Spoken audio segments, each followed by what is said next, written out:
suntem în sine mai mult decât normal. And I was in the present. Și eram în prezență. Time stands still. Timpul părea să stea în loc. When you remember your peak experience, sometimes it took a long time, a whole hour, and it seems like a moment. În momentele noastre de vârf, de exemplu, petrecem o oră întreagă și pare că a trecut doar o clipă. And sometimes your peak experience is just a quick moment and it seems like an eternity. Și alteori o asemenea experiență de vârf durează doar o clipă, dar pare să dureze o eternitate. And the reason is that when we are in the now, in the present, we are beyond time. Motivul pentru care se întâmplă acest lucru este că atunci când suntem acum, în momentul prezent, suntem de fapt dincolo de timp. We always think that the present is a little stretch of time. Noi credem că timpul este un mic interval de timp. Da. There's the past, and it is not because it is no more, and there's the future, which is not because it is not yet. Deci avem pe de o parte trecutul care s-a terminat până la un punct, iar apoi din acel punct avem viitorul care nu a fost creat încă. And between is this little stretch of now. Și între ele două este acest mic interval de acum. But that is a mistake. Dar aceasta este o eroare. Because nothing prevents you from cutting this little stretch in half. Pentru că nimic nu ne oprește să tăiem acest mic interval în două. And then half is not because it is no more, and half is not because it is not yet. Și atunci o parte nu există pentru că s-a terminat și o parte nu există pentru că n-a fost creată. And as long as it is a little stretch, you can still cut it, no matter how small. Oricât de mică este acest interval, el tot poate fi tăiat. But we know what now means. Dar știm ce înseamnă acum. And now is not in time. Acum nu este în timp. Time is in the now. Este invers. Timpul este în acum. Again, Augustinus defines time Sfântul Augustin definește timpul as nunc stans, the now that stands. Ca nunc stans, momentul acum care durează. The now that doesn't pass away. Acel moment de acum care nu trece. That is eternity. Aceasta este eternitatea. So eternity is not a long, long time, but it's the opposite of time. Deci, eternitatea nu înseamnă un timp foarte, foarte lung, ci este chiar noțiunea opusă celei de timp. So when we are in the present, we are in eternity and we are in the self. Atunci când suntem în starea de prezență, putem spune că suntem în eternitate, pe de o parte, și pe de altă parte că suntem în sine. And that is the goal of all spiritual practice, as I said. Și acesta este scopul oricărei practici spirituale. And in the different traditions, it has different names. Și în diferite tradiții, ea poartă diferite nume. In the Christian tradition, to be in the self and in the now is to be live in Christ. În tradiția creștină, a fi în momentul prezent este numită a trăi în Hristos. The cosmic Christ. Hristosul cosmic. In Buddhism, it's Buddha nature. În budism ea este numită natura lui Buddha. In Hinduism, it's Atman.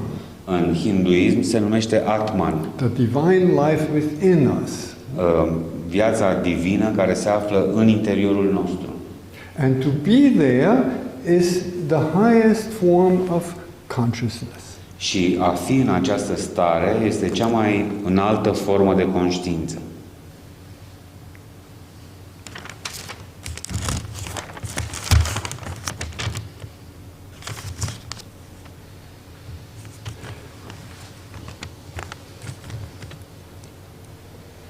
Now, another aspect of these moments in which we are experiencing consciousness expansion Un alt aspect al acestei stări în care experimentăm expansiunea conștiinței and that connects this consciousness expansion with spirituality care conectează expansiunea conștiinței cu ceea ce numim spiritualitate, is that we experience the three pillars of spirituality in those moments. este aceea că experimentăm cele trei picioare, cei trei piloni ai spiritualității în același timp. Now you have all experienced that in your peak moments. Cu toții ați experimentat acest lucru în momentele voastre de vârf. I need only remind you of these three great pillars. Vreau să vă amintesc despre acești trei piloni. And in the Western tradition they are called faith, hope, love. În tradițiile vestice sunt credința, speranța și iubirea. And faith is experienced as existential trust in life. Credința se referă la încrederea în existență. Right. It is not believing something. Nu este despre a crede ceva. We must distinguish between believing something and having faith. Trebuie să facem deosebirea între a crede în ceva și credința, a avea încredere. Faith is trust in life. Trust in life, that is faith. Credință înseamnă a avea încredere în viață. And in our peak moments, in our most alive moments, we have this deep trust in life. În momentele noastre de experiențe de vârf avem o adâncă încredere în viață. In other times when we are less alive, we are sometimes fearful. But in the best moments, the most alive moments, we have deep trust in life. În cea mai mare parte a vieții noastre suntem mai neîncrezători, dar în aceste momente de vârf avem o adâncă încredere în viață. And because we have faith in this sense, we have also hope. Și pentru că avem încredere în acest sens, în același fel avem speranță. Because out of this trust grows openness for surprise. Pentru că neîncrederea noastră ne închide. Openness for surprise. Openness? Ne? Da, și neîncrederea ne închide. Right. Deci neîncrederea noastră... Hope is being wide open for surprise. A spera înseamnă o mare deschidere către surpriză, către Yeah. tot. And surprise is a name for God. Surpriză este un alt nume al lui Dumnezeu. It's the only name for God that really fits. Este singurul nume al lui Dumnezeu care într-adevăr se potrivește. Because every other name limits God. Pentru că orice alt nume aduce o limitare lui But Dumnezeu. surprise is wide open. Doar surpriza este suficient de deschisă, de largă, ca să-l cuprindă. And this kind of hope is very different from hopes. Acest tip de speranță este foarte diferit de ceea ce numim a face speranțe. Because our hopes are always something that we can imagine. Pentru că speranțele noastre sunt de obicei ceva ce ne putem imagina. But spiritual hope is openness for the unimaginable. Dar speranța spirituală este deschiderea față de ceea ce este inimaginabil. And in that same peak experience, we also experience, we have said that already, communion with all, limitless communion. În același tip de experiențe de vârf, experimentăm comuniunea cu tot ceea ce există. That is how Maslow also understood the mystic experience it is oneness with all. Abraham Maslow a înțeles faptul că experiența de vârf este o uniune cu tot ceea ce există. And now remember your peak experience, not only did you feel one with the sky and with the flowers and with the, if it was out in nature. Și acum imaginați-vă sau amintiți-vă de experiența voastră de vârf, nu neapărat din perspectiva aceasta a uniunii cu tot ceea ce există sau cu cerul sau... Or you look in the eyes of your lover and you feel one with everything. Sau de a privi în ochii celui pe care îl iubiți și de a fi una cu totul. You don't only feel that, but you say, yes, you like it. E vorba nu numai de a simți, dar și de a spune, da, mi-a plăcut. And that is love, the yes, the existential yes to belonging. Aceasta este a iubi, a spune un da existențial a tot ceea ce există și a simți că aparții. Wherever we speak of love, romantic love or love of parents and children, love of pets, love of the country, toate felurile de iubire pe care le pomenim pentru iubită, pentru părinți, pentru copii, de țară, it's always yes, we belong together. este un fel de a spune da, noi aparținem împreună aceluiași întreg. And that is how we define love, the spiritual virtue of love. Și acesta este un fel în care am putea să definim iubirea spirituală. So again, faith is this trust in life. Deci, credință înseamnă, de fapt, încredere în viață. Hope is openness for surprise. Speranță este deschidere către surpriză. And love is yes to belonging. Iar iubire înseamnă un da spus aparținerii. And this we know, this is central to spirituality, and we know it in our most aware moments. Și aceste lucruri care sunt esențiale atunci când vorbim despre spiritualitate, le simțim, le experimentăm în momentele noastre de vârf. And therefore it is a moment of meaning. Apoi urmează un moment de semnificativ, plin de înțeles. Because when we truly have faith and hope and love, then we can rest and we find this dynamic rest. Pentru că având încredere și speranță și iubire, putem în sfârșit să obținem acel moment de pace. And just as we are in our most alive moments in touch with the three great aspects of spirituality, astfel că atunci când suntem în momentele noastre de vârf, în conexiune cu aceste trei aspecte ale spiritualității, faith, hope and love, încredere, speranță și iubire, so we are in touch with the three great aspects of meaning. Suntem în conexiune cu cele trei mari aspecte ale semnificației, ale înțelesului. And there I invite you again to remember in your meaningful moments. Și deci, de aceea vă invit să vă amintiți despre aceste momente pline de semnificație. There's always something that has meaning.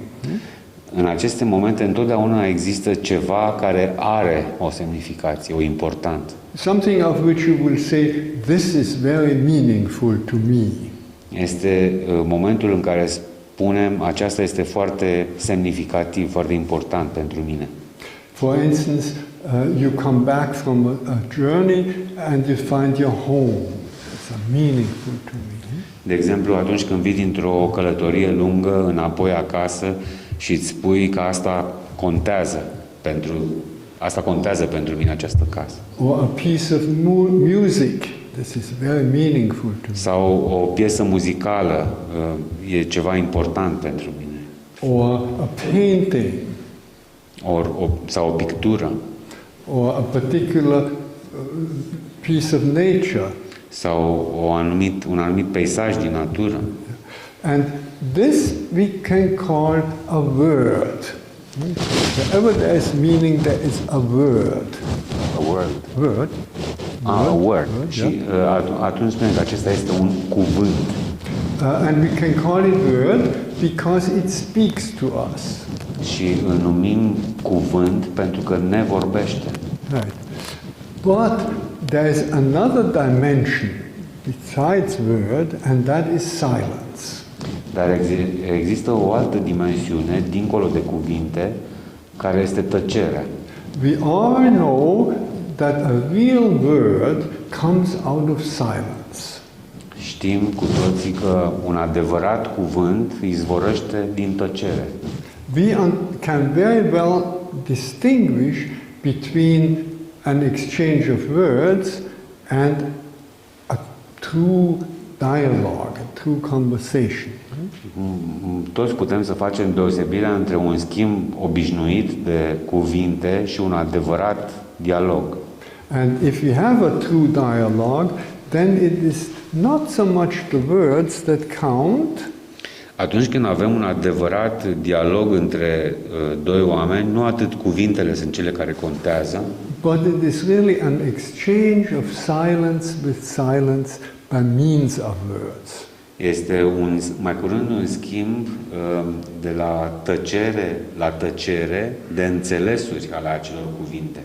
So when we have a meaningful experience, there is always word, something that has meaning, and always silence, because without the silence there couldn't be word. Deci, So when we have a truly meaningful experience, there is always word. Deci, atunci când avem o experiență semnificativă, este dincolo de cuvinte. But there is also silence, because word always comes out of silence. Dar este vorba și despre tăcere, pentru că cuvintele izvorăsc doar din tăcere. And there is a third element there, and that is understanding. Și aici apare un alt element, care este înțelegerea. Because it wouldn't do any good to have word and silence and you don't understand. Pentru că este posibil să ai cuvintele și tăcerea și totuși să nu existe un înțeles. But this understanding is a process Dar această înțelegere este un proces by which you so deeply listen to the word prin care asculți atât de adânc acele cuvinte, that the word leads you to the silence from which it comes. încât cuvintele te conduc înapoi în tăcerea din care s-au născut.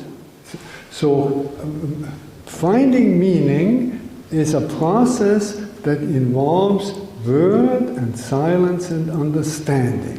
Deci, procesul de a găsi semnificație implică cuvintele, tăcerea, dar și înțelesul care apare între ele. And the great traditions, the great spiritual traditions, path with heart, Și cele mai mari tradiții spirituale ale lumii numesc calea inimii, that lead to that meaning for which the heart is restless. este acea cale care conduce la semnificație, la înțeles și care aduce pacea liniștii, pacea inimii. And each of the great traditions puts the emphasis on a different aspect of meaning. Și fiecare dintre aceste mari tradiții spirituale pune accentul pe o anumită parte a acestui înțeles. In the Western traditions, Judaism, Christianity, Islam, În tradițiile vestice, iudaism, islam, creștinism, the emphasis is on the word. Accentul este pus pe cuvânt. They are also called the religions of the book. Sunt numite religii ale cărții. It's all word, word, word. Totul este despre cuvinte, cuvinte, cuvinte. And if we are so familiar with this approach to spirituality, Noi suntem atât de obișnuiți cu această abordare a spiritualității, that it is difficult for us to imagine that in another tradition silence could be as central. încât ne e greu să ne imaginăm că în alte tradiții centrul ar putea fi nu cuvântul, ci liniștea, tăcerea. For instance, in Buddhism, silence is the central. De exemplu, în budism, tăcerea este centrul. The great sermon in the Christian tradition is the Sermon on the Mount. Sermon? Sermon of Jesus. Jurământ. Speech. Sermon este Speech. speech. Ok. Cuvântul în creștinism este cel de pe munte, on the mountain? Yeah. The speech of the mountain. Yeah. Cuvântarea In de the pe gospel. munte. Yeah. Din Evanghelie. Yeah. And in Buddhism, it is a sermon without any words. În budism există acest Without words. Da, fără cuvinte. How can one give a sermon without words? Dar cum putem să pronunțăm ceva fără cuvinte? It is called the flower sermon. Este Flower. este numit speech, cuvântarea florii. Cum? Predica florii. Yeah. And the Buddha holds up a flower. So it doesn't say anything. Și Buddha nu face altceva decât să țină acolo o floare în mână. And how can you say that you understand? Cum poți să spui atunci că înțelegi acest lucru? If you say something, you have not understood. Dacă înțelegi acest lucru, atunci nu ai înțeles. So one in the audience smiles. Și cineva din audiență a zâmbit. Doar a zâmbit. And the Buddha smiles back. Și Buddha i-a zâmbit înapoi. And at that moment, the tradition says, the tradition of Buddhism is handed on from the Buddha to his successor. Și tradiția spune că acesta a fost momentul în care tradiția a trecut de la Buddha la urmașii săi. And from then on, generation after generation, it is the Buddhist tradition is always passed on in silence. Și de atunci, generații după generații, budismul a fost predat de la o generație la alta în tăcere. And so, just as in the West the word is central and in Buddhism the silence, la fel cum în tradițiile vestice cuvântul este centrul și în budism este tăcerea, in Hinduism it is understanding. în hinduism centrul este înțelegerea. In Hinduism it's said that yoga, which is the spiritual practice of Hinduism, În hinduism se spune că yoga, care este o practică spirituală, is understanding. înseamnă înțelegere.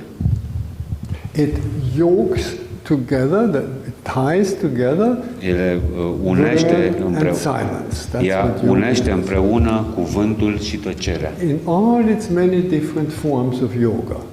Sunt multe feluri diferite de yoga. So we can sum this up and we can say when we have our great peak experience, Deci, ca să rezumăm, atunci când avem experiențele noastre de vârf, we say this is it. spunem, da, asta e. And we in the West, Christians, Jews, Muslims, we emphasize this is it. Și noi în vest, adică creștinii, iudeii și musulmanii, spunem asta este, punem accentul pe asta este, pe ceva concret. We put all the emphasis on the word. Pe cuvânt punem accentul. And that is why we are so divided. Și de aceea suntem atât de divizați, atât de despărțiți. Because then somebody else says, this is it. Pentru că pentru că spunem aceasta este. And somebody else, this is it. Și altcineva spune aceasta este. And then the Buddhist comes and says, this is it, and this is it, and this is it. There's just one it, the great silence out of which the word comes. Și apoi vine un budist care pune accentul exact invers. Aceasta, cum vine? Invers. The great silence out of which Da, și asta e, da, și asta este, și asta este, și asta este. Yeah. And then comes the Hindu and says what is really important. Și apoi vine hindusul care spune ceea ce este cu adevărat important. Aceasta este. So all three say the same, but the emphasis is different. Deci lucrurile sunt la fel, doar accentul diferă. So when you look at them from the outside, you think that they are contradicting one another. Când te uiți din exterior, pare că sunt contrare. But when we put the emphasis on spirituality and on consciousness expansion, Dar când punem accentul pe spiritualitate, pe expansiunea conștiinței, then we do not understand it from the outside, but from the inside. atunci înțelegerea nu mai vine din exterior, ci din interior. And then it is like when people dance in a circle. Și asta este ca atunci când oamenii dansează în cerc, ca într-o horă, And you look at it from the outside. și când te uiți din exterior, It always seems that the ones closer to you are going in this direction, and the ones furthest away going in the opposite direction. dacă te uiți din exterior, pare că cei mai apropiați de tine se mișcă într-o direcție și cei mai îndepărtați se mișcă în direcția cealaltă. And wherever you look from the outside, it's always the same. They are going in opposite directions. Deci, privit din afară, pare că ei se îndreaptă în direcții diferite. But when you hold hands and you get into the circle, Dar atunci când intri în horă și te prinzi de mâini cu ceilalți, then you see that we are going in the same direction. îți dai seama că de fapt toți merg în aceeași direcție. And this may be the most important aspect of our mind expansion. Și acesta este probabil aspectul cel mai important al expansiunii minții noastre Consciousness expansion. și a conștiinței noastre, That we understand spirituality from the inside, căci atunci când înțelegem spiritualitatea din interior, and that it is no longer divisive in the world, but unites us. aceasta nu mai creează o lume divizată, ci unită, ne unește. And that is something which we all need very much in our world today.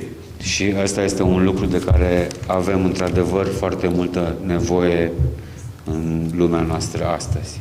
Mulțumesc! Thank you.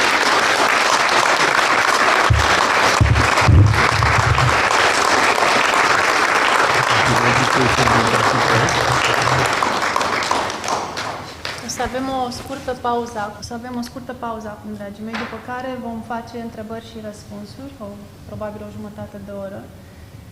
Înainte de această pauză, vă spuneam la început că în 7 ani de când editura s-a născut, am uitat să vă spun că sunt 7 ani de când Asociația de Terapie s-a născut.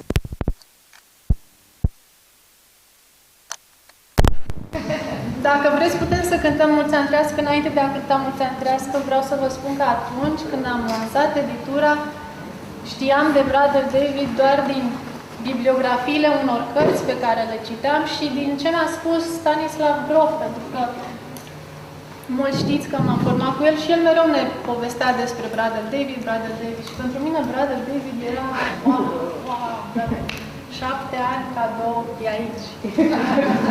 Nu știu dacă voi înțelegeți ce înseamnă.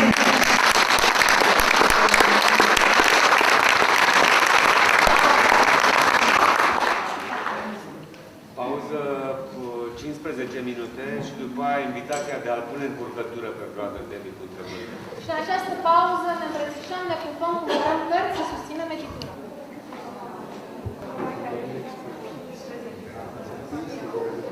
Psychology, and I'm very interested in psychology, and through the years I have also tried to read up on psychology because it's a very long time since I studied it in Vienna. Heard that you travel a lot. Yes, these days I travel a lot because there is so much need for peace and understanding in the world, and I'm happy that with 5 years I can still travel and make a small contribution to peace on earth. A message for the Romanian people and for my listener? If I want to sum it all up and put it all in one sentence, I would say, fear not. Because if we are fearless, then we can overcome all that divides us.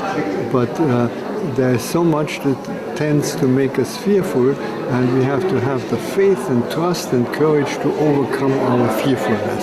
So overcome your fearfulness. That is the most important task. Thank you very much, brother. You're very welcome. Thank you. I hope you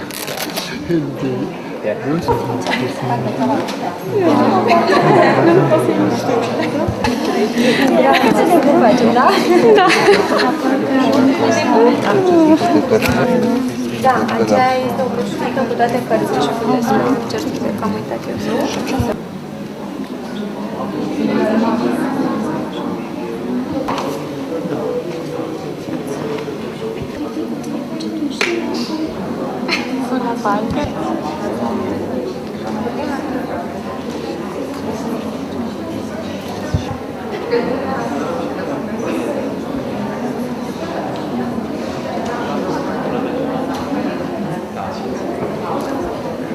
Mâine, câte persoane au nevoie și... Da? Ok.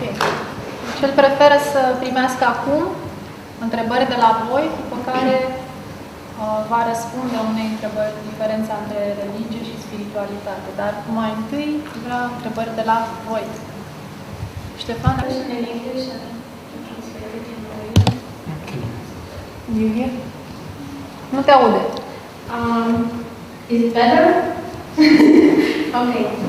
She wants to ask the question in English and I'll translate in Romanian. Thank you. So the question that... Poți să vorbești mai tare, că nu aude, nu aude. Okay, o să vorbesc mai tare.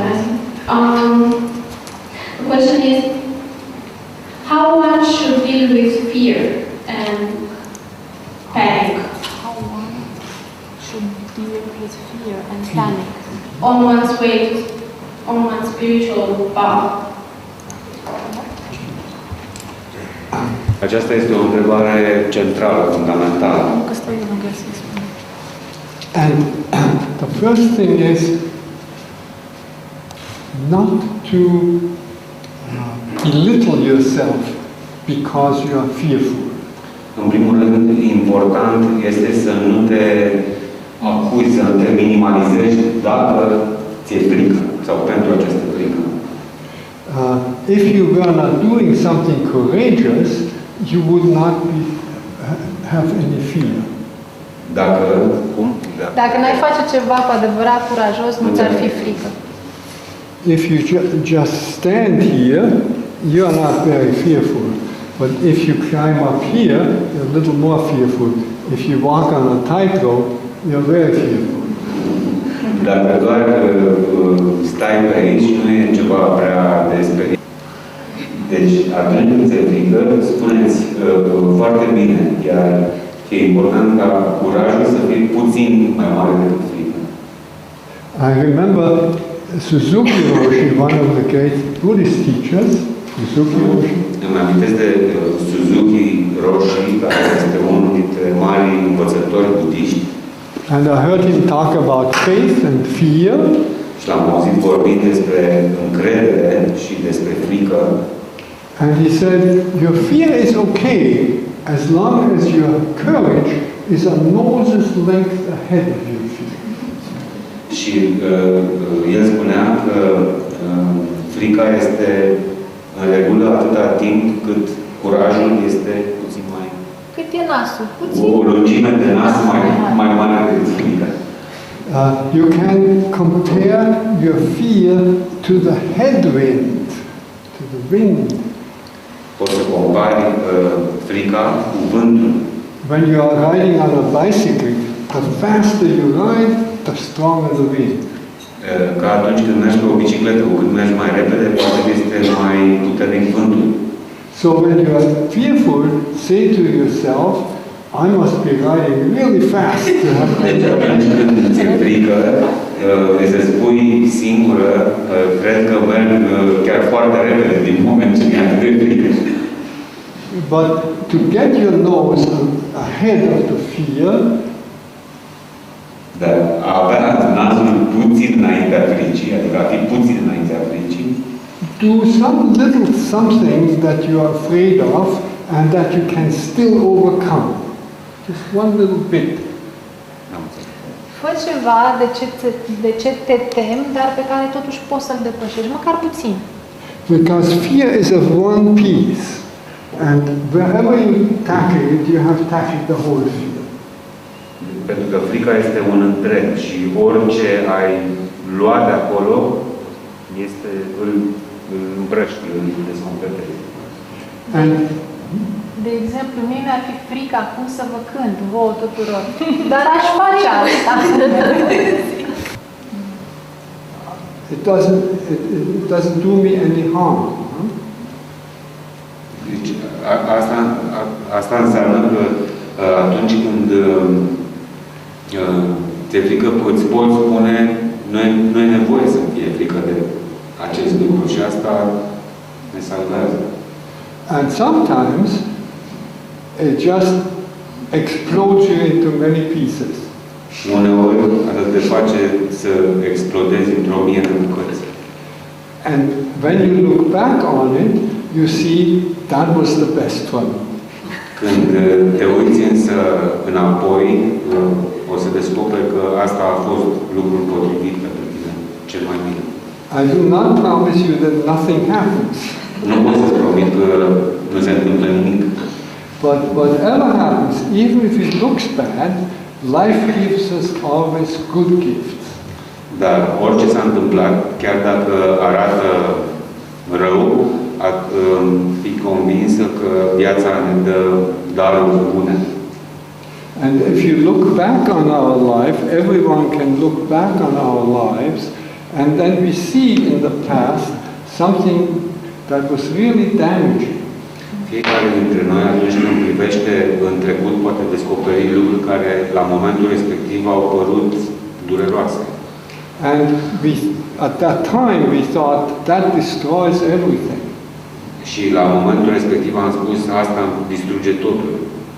But now, looking back on it, we see that it was the beginning of something new, of something good. Dar acum, privind înapoi, putem să ne dăm seama că a fost începutul unui lucru bun. And again, we are confronted with something that gives us fear. Și, din nou, atunci când ne confruntăm cu ceva care ne face frică, we can remember that even the worst things turn out to be the best. ne putem aminti faptul că chiar și cele mai rele lucruri, într-un fel, sunt bune. And that gives us courage, and that is faith. Și asta ne dă curajul și, de fapt, asta se numește încredere.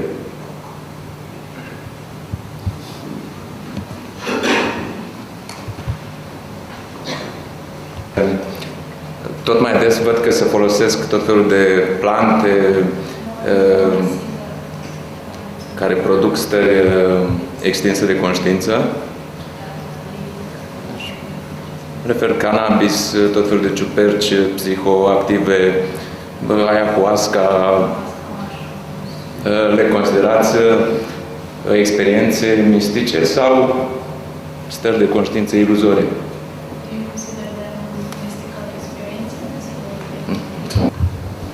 Peak experiences that are induced by sacred plants Da, sunt experiențele de vârf care sunt induse cu ajutorul plantelor sacre.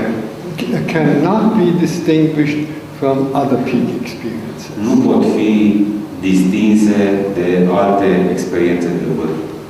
And these sacred plants have been given to us as a great gift. Și aceste plante sacre ne-au fost date dăruite ca un mare dar. And like every great gift, they can be abused. Și ca orice mare cadou pe care îl primim, putem să abuzăm de el. So what we should do is use them in the right way. Deci ceea ce ar trebui să facem ar fi să le folosim într-un fel corect. And I know many people who will say that their minds, their consciousness has been opened by these plants. Și știu mulți oameni care ar spune că au trăit mari deschideri cu ajutorul plantelor sacre. A few years ago in the United States there was a questionnaire. Cu câțiva ani în urmă a fost în Statele Unite o discuție Among spiritual teachers. o investigație împotriva unor... Între oameni de știință. Între Science people? Nu. Spiritual. Spirit. Okay. Deci între învățătorii spirituali. And they asked, and it turned out that a very high percentage Și s-a găsit că un mare procentaj dintre ei had their first opening to spiritual things through psychedelics. au avut prima lor mare deschidere spirituală cu ajutorul psihedelicelor. So if we avoid abuse, we can take them as great gifts. Deci dacă evităm abuzul, atunci putem să le privim ca pe niște mari daruri. But the goal is not to have these experiences, Dar scopul, până la urmă, nu este acela de a avea aceste mari experiențe, but to let them influence our lives to live more spiritual lives. dar să le lăsăm să ne influențeze viața în așa fel încât viața noastră însă să devină o viață spirituală. So if we experience that communion with all, Deci dacă experimentăm această comuniune cu tot ceea ce există, then we translate it in daily living through living lovingly. și transferăm aceasta în viața noastră obișnuită, aceasta ne face să trăim mai plin de iubire.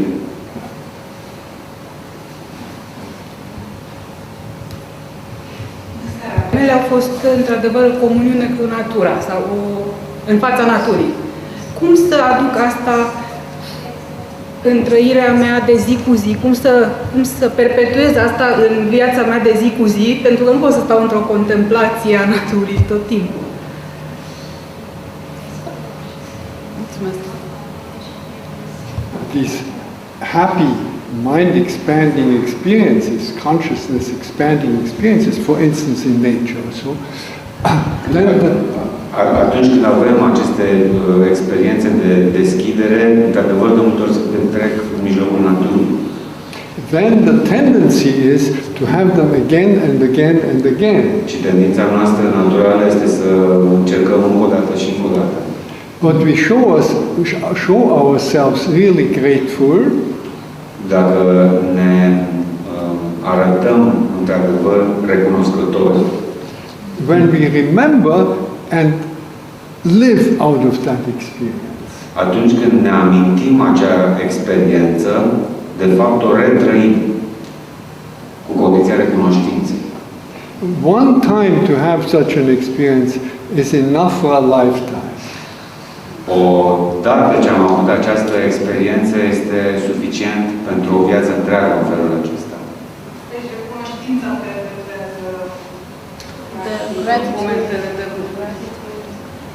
Perpetuating experience. Yes, gratitude perpetuates it. And tomorrow in our workshop we will focus on gratitude, and I think that will become clear. Da, într-adevăr, recunoștința pentru experiență prelungește experiența și o repetă. Iar mâine, în timpul workshop-ului, o să ne focusăm exact pe recunoștința față de experiență. Thank you. Alte întrebări?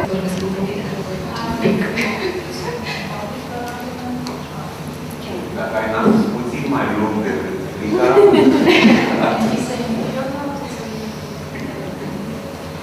este de important să înțelegem experiența de vârf.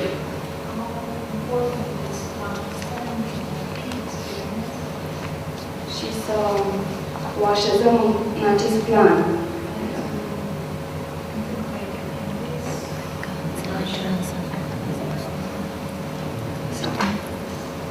Credința este încredere și pentru mine încredere în proces.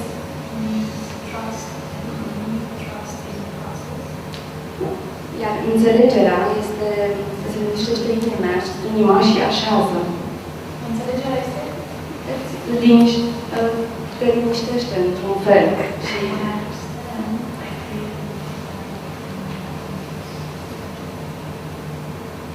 Și așează experiența de vârf pentru mine.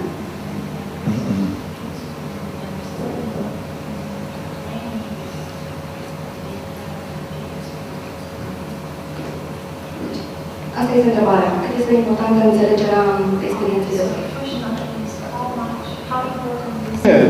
That the peak experience gives you peace in your daily living. Când ai spus că experiența ta de vârf aduce pace în viața ta cotidiană, that shows me that you really understand. Asta ne arată că tu într-adevăr înțelegi. But we do not want to understand, we want to overstand. Dar e un lucru de cuvinte. Noi nu vrem doar să înțelegem, ci să depășim înțelegerea. Understand, overstand. Să ne plasăm deasupra înțelegerii, într-un spațiu mai larg decât înțelegerea. One of my Buddhist teachers used to say, unul dintre profesorii mei budiști îmi spunea, you people in the West, you say you want to understand. Voi vesticii occidentali spuneți că vreți să înțelegeți. But you are like people that stand in the shower Dar sunteți ca oamenii care stau la duș and have the umbrella up. dar și au o umbrelă deasupra capului. In order to really understand, you have to get wet.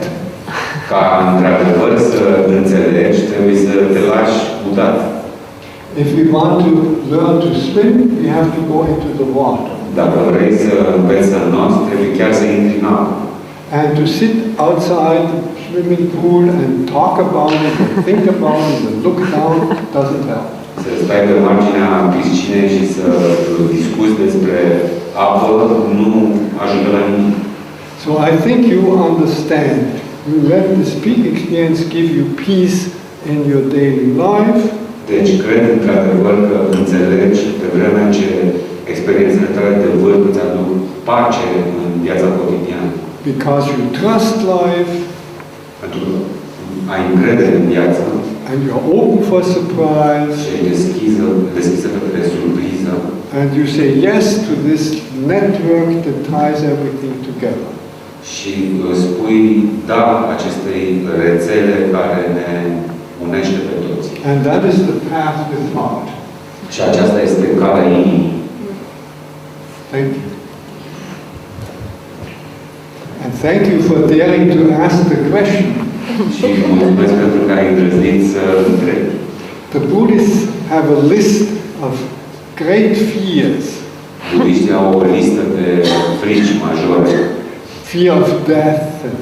Frica de moarte. And one of them is fear of public speaking. Și una dintre ele este frica de a vorbi în public. Și frica de elefant și asta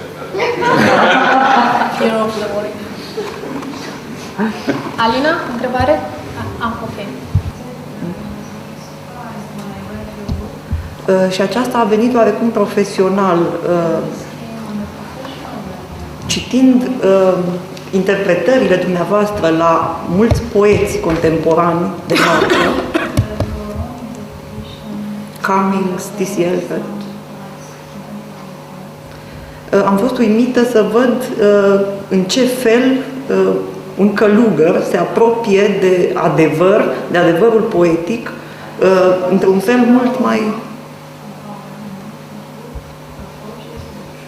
mult mai pregnant decât mii de critici literari, aș putea spune. aș vrea să vă întreb ce înseamnă o minte poetică în spiritualitate. Asta mi s-a părut esențial în cartea dumneavoastră. A avea o minte poetică are de-a face cu inocența sau cu altceva? A poetic mind.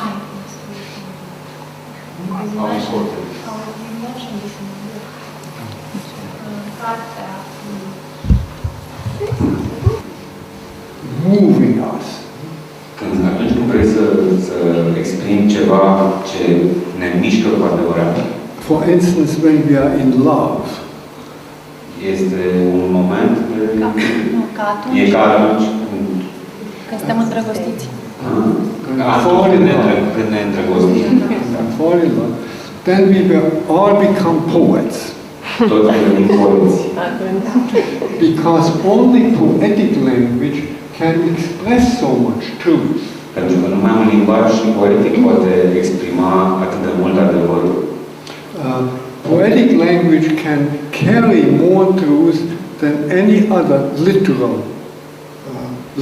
literal expression. Limbajul poetic poate avea o încărcătură de adevăr mai mult decât orice alt tip de limbaj. When I say I will give you my heart, când spun îți dau inima mea, that is so much more than heart surgery. Înseamnă mult mai mult decât chirurgie pe inimă. And everybody understands. Și toată lumea înțelege asta. And therefore, spirituality always expresses itself in poetic terms. Și din cauza aceasta, spiritualitatea întotdeauna se exprimă mai bine într-un limbaj poetic. And all the great truths in the spiritual traditions have been expressed poetically. Adevărul în toate marile tradiții spirituale a fost exprimat în mod poetic. Yes, and we do them a great injustice by taking them literally. Și facem o mare eroare, o mare nedreptate luând aceste scrieri în mod literal. The spiritual books, the great spiritual books, ought to be read with an ear for poetry. Marile cărți spirituale trebuie citite într-un mod poetic. Because it is more true when it is poetic than when it is prosaic. Pentru că este mult mai mult adevăr atunci când le luăm poetic decât atunci când le luăm în mod prozaic. That is why poetry is so important for spiritual life. De aceea, poezia este atât de importantă pentru viața spirituală. Așadar, citiți cartea. O carte Elena Frances.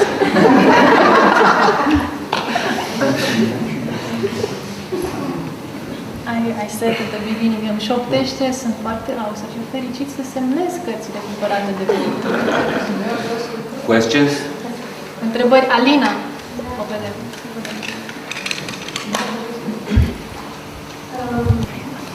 E o întrebare care mă interesează pe mine în mod personal și profesional. Cum am putea face față suferinței pe care o simțim și o percepem la cei de jurul nostru, la cei cu care lucrăm? Cum facem sau cei care nu știu? Da, cum facem față sau cum abordăm suferința fizică, emoțională?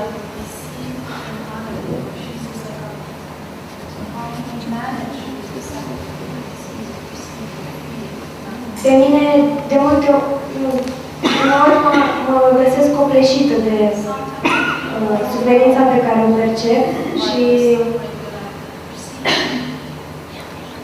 m-ar ajuta de mult.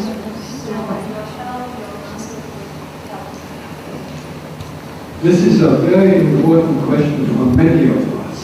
E o întrebare importantă pentru mulți dintre noi. The more sensitive we are for the suffering of other creatures, humans and animals, cu cât mai sensibili suntem la suferința altor creaturi, animale și oameni, the more easily we are overwhelmed by this. Cu atât mai ușor suntem copleșiți de aceasta. But how to handle it is very different from person to person. Dar cum ne descurcăm cu asta este foarte diferit de la o persoană la alta. So, we have to know ourselves and know our limits. Trebuie să ne cunoaștem pe noi înșine și să ne cunoaștem limitele. If we are overwhelmed, we cannot be helpful. Dacă suntem copleșiți, nu mai putem fi de folos. So we have to shield ourselves from too much input so that we can still be helpful. Și uneori trebuie să punem un scut în așa fel încât să putem să rămânem un scut în așa fel încât să putem rămâne de folos. For instance, at certain times, when I come to that limit, au fost timpuri în care eu însumi, când ajungeam la această limită, I have to stop looking at television or listening to radio or getting news. A trebuit să mă opresc din a privi la televizor sau a asculta știrile. I get enough news anyway.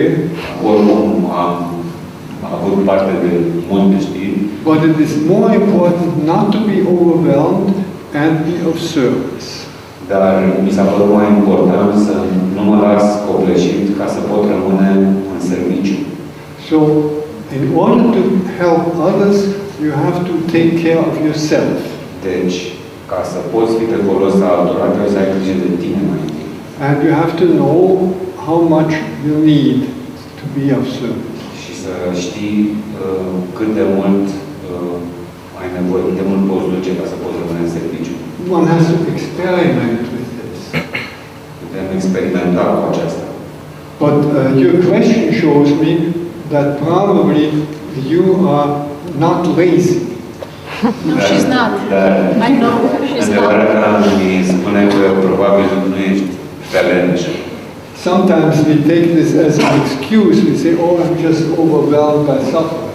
Pentru că unii iau asta drept o scuză, vai, sunt copleșit de ce se întâmplă. But if you don't take it as an excuse, if it is honest, then it's very good to take care of yourself. Dar dacă nu luăm asta ca pe o scuză, atunci este foarte bine să avem grijă de noi înșine înainte.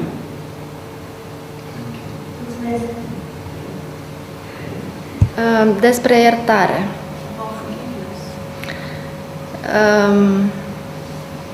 Cum trebuie ea făcută? Întâi către cei care consider că mi-au greșit?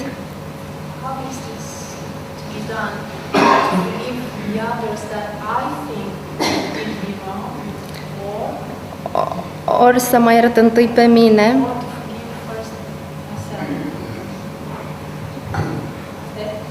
Da.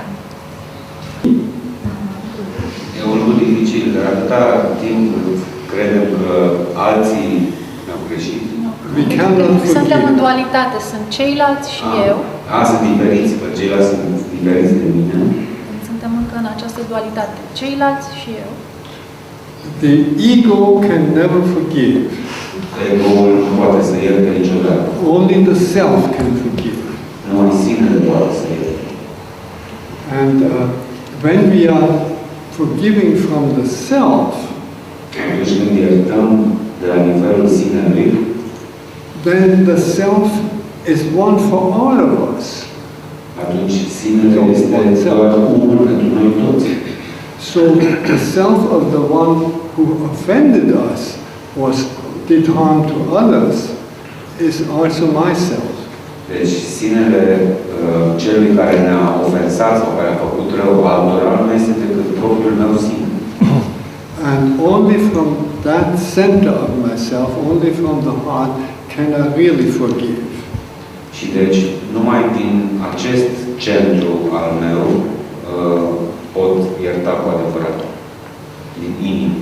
So the only real task of forgiveness deci singura sarcină a iertării is to overcome the division between myself and the other. Este aceea de a trece peste diviziunea, peste despărțirea între mine și celălalt. And forgiving myself, as you said, și a mă ierta pe mine însumi, așa cum ai spus, is taking this, no longer identifying with the I. înseamnă de fapt a nu mă identifica în continuare cu ego-ul. I have been hurt in the past, Eu am fost rănit în trecut, but myself draws back and forgives. dar am încredere și pot ierta.